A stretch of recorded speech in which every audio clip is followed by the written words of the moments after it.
Even with the back of the lower seat all the way up, it's still not easy to get to these bolts. You're going to need a long wobble extension and a 10mm socket to get these bolts out.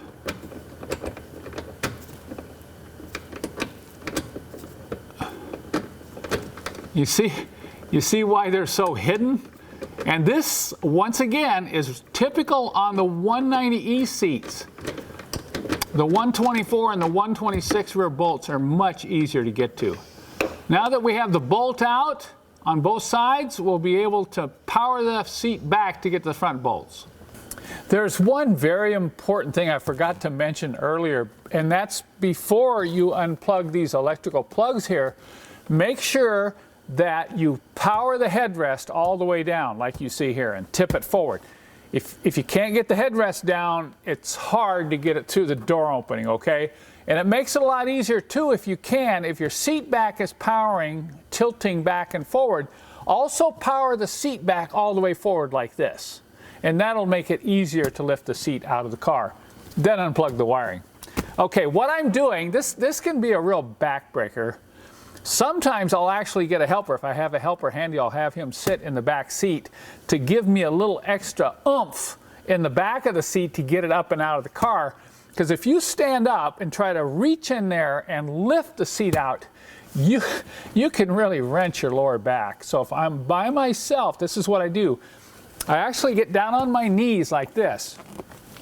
And I've got that pad I talked about earlier to protect your door sill, because I guarantee if you don't have that, you're going to end up scratching and severely gouging these plastic door sills. So I will just reach in here, move the seat forward, and what I'm going to do is lift it up,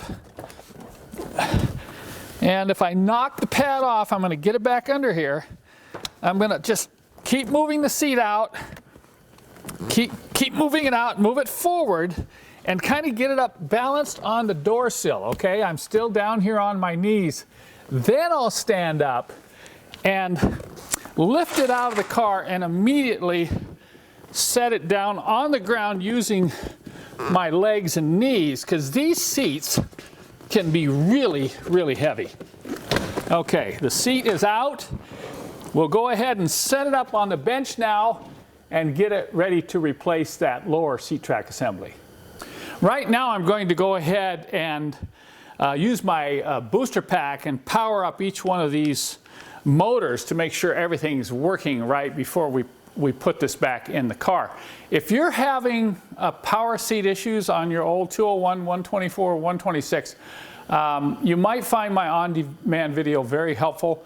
I'll go through the procedures of how to, get to the right wires. I mean, if you can't power the seat and it's in the car, some of you already know how hard it is to even get to the bolts.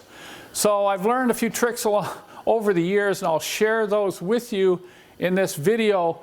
If you're interested in checking that out, just follow the link below and it'll take you right to that video on my website.